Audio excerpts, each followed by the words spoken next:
Greetings, everyone. This is Jeff, Elizur, Rock of God, Faith, Fitness, and Nutrition. And thank you so much for being here. Today, I'm giving a presentation that coincides with the free gift that I promised to you, and showing appreciation to all of the new subscribers that have come on board, as well as those of you that have been with us for a while here, for helping us to reach the landmark of 2,000 subscribers. We are greatly appreciated for your being here.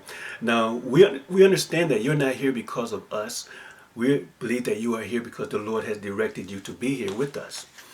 And as I say, to show my appreciation or our appreciation, I'm going to be sharing this free gift with you today that I promised you, what I call the prayer of encouragement.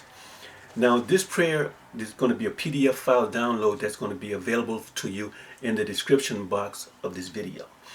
It's going to be a Google file, a Google Drive file download, which I've already tested it to ensure that it works, and it should work properly. I usually use MediaFire for sharing files, but MediaFire, when you share a file with them, they post several different links, which can be confusing, and you can end up downloading something that you had no intentions of downloading. So, okay, we're going to get right into this. The purpose of this day is, well, the purpose of this prayer is to teach you how to encourage yourself in the Lord, just as King David encouraged himself in the Lord. So we begin 1 Samuel chapter 30, verses 3 through 8. So David and his men came to the city, and behold, it was burned with fire, and their wives and their sons and their daughters were taken captives. Then David and the people that were with him lifted up their voice and wept until they had no more power to weep. And David's two wives were taken captive, Ahinoam the Jezreelitess, and Abigail the wife of Nabal the Carmelite. And David was greatly distressed, for the people spake of stoning him, because the soul of all the people was grieved, every man for his sons and for his daughters. But David, this is verse 6, but David encouraged himself in the Lord his God. But David encouraged himself in the Lord his God. My note here is that King David had fallen out of favor of the very people that trusted him and followed him into battle. Nevertheless, King David maintained his faith in the Lord, and he encouraged himself in the Lord. Let's go to verse 7. And David said to Abiathar the priest, Ahimelech's son, I pray thee, bring me hither the ephod.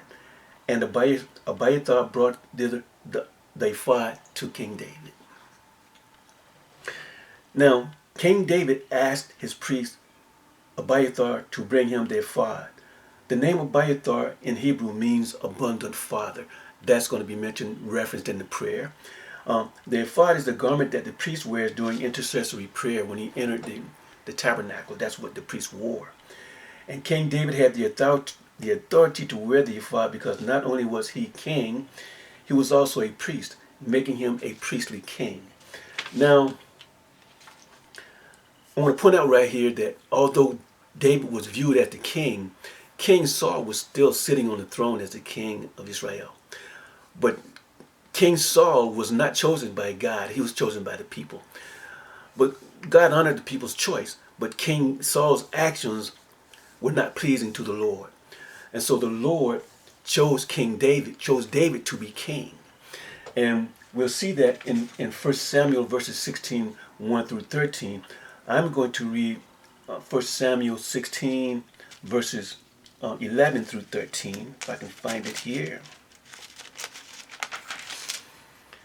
Verse 11. And Samuel said unto Jesse, Are here all thy children? And he said, There remaineth yet the youngest, and behold, he keepeth his sheep. And Samuel said unto Jesse, Send and fetch him, for we will not sit down till he come hither. Verse 12. And then he sent and brought him in. Now he was ruddy, and withal of a beautiful countenance, and goodly to look to. And the Lord said, Arise, anoint him, for this is he. Verse 13. Then Samuel took the horn of oil and anointed him in the midst of his brethren, and the Spirit of the Lord came upon David from that day forward. So Samuel rose up and went to Ramah. So we see, even though King Samuel was sitting on the throne, the Lord God had anointed King David as king at this time. And then David waited 15 years before he ascended to the throne of Israel. And we'll read that in 2 Samuel 15, verses 1 through 3. 2 Samuel 15, verses 1 through 3.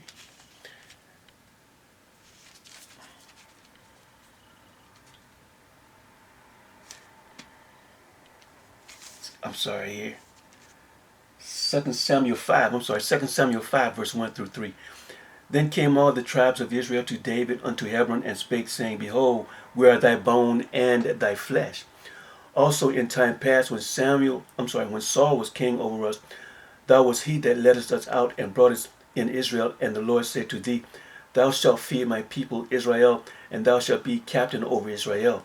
So all the elders of Israel came to the king to Hebron, and King David made a league with them in Hebron before the Lord, and they anointed David king over Israel. So we know that David was king before he ascended to the throne. When David consulted with the Lord, he had not ascended to the throne yet, but he was king.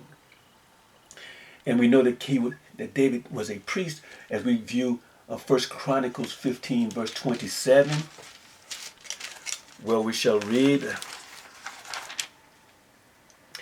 And David was clothed with a robe of linen, and all the Levites that bear the ark, and all the singers, and Shaniah, the master of the song with the singers.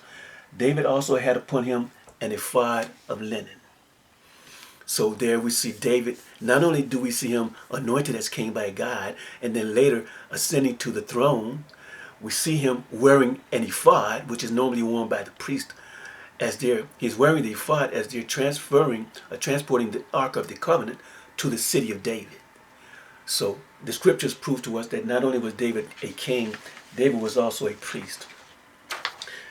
Now, according to the scriptures, you are a priest as well. You are of a royal priesthood, which makes you a priest, according to 1 Peter 2, verse 9. But ye are a chosen generation, a royal priesthood, and holy nation, a peculiar people, that you should show forth the praises of him who hath called you out of darkness into his marvelous light. Let's continue reading here in verse 8, 1 Samuel 30, verse 8. And David inquired at the Lord, saying, Shall I pursue after this troop? Shall I overtake them? And he answered him, Pursue, for thou shalt surely overtake them, and without fail recover all. Okay, my note here is King David inquired at the Lord. King David didn't seek counsel from the priest Abiathar, whom was readily available to him. Being a priestly king, David sought after the Lord. And the Lord responded to his prayer and instructed him as how he should proceed with the matter that he brought before the Lord. Okay, my synopsis here is: when becoming distressed during adversities of life, and there is no one there you can consult with concerning the matter, no trusted friend or confidant, I pray that you will find the prayer contained in this lesson helpful in your efforts in learning to encourage yourself in the Lord with boldness and confidence. And then I have written here the term Yithaziq ADONAI Battach is a term that I learned from following one of my favorite pastors. He's a rabbi as well, of the gospel of Jesus Christ. In Hebrew, the term Yithaziq ADONAI Battach means encourage yourself in the Lord with boldness and confidence. I have found that just quoting this Hebrew term when I'm feeling overwhelmed or discouraged, quite often it helps me to overcome the adversity. And since I find that many of the most beautiful and powerful prayers that I have ever read or heard are written in the Holy Scriptures, so I began the practice of doing what I call prayerizing the Scriptures, in which I would take a prayer from the Scriptures and write it in a manner in which I can apply it directly to my life. I pray that you will find this prayer beneficial in your efforts to manage and overcome the adversities of your life. May the Lord bless your efforts. Okay, now this is the prayer. I'm going to read it to you. Abba, Father, Abiathar, my abundant Father. Remember that the name Abiathar means abundant Father. As I enter into this new day which you have so graciously given unto me, having no confidence in the flesh, I shall encourage myself in you, O Lord, with boldness and confidence. I will trust in you and you alone, for I do know that my days and my times are in your mighty hands. Lord, I pray that you will cause me, your servant, to walk in the favored light of your glorious countenance in this new day which you have so graciously given unto me. As I go forth unto this new day which you have so graciously given unto me, I shall encourage myself in you, Lord, and you alone, with boldness and confidence, as having been established in the strength of the Lord. For you and you alone are my strength and my song. You have truly become my salvation. I pray that you will find this prayer most beneficial to your life in helping you to overcome whatever adversities you may be facing. I'm so pleased and happy that the Lord has allowed me to share this prayer with you, which has made such a huge difference in my life. Once again, you can download this prayer, this PDF file of this prayer, and it's included this entire lesson in the description box. In the download link in the description box below this video. Until next time, Yithaziq ADONAI Battach.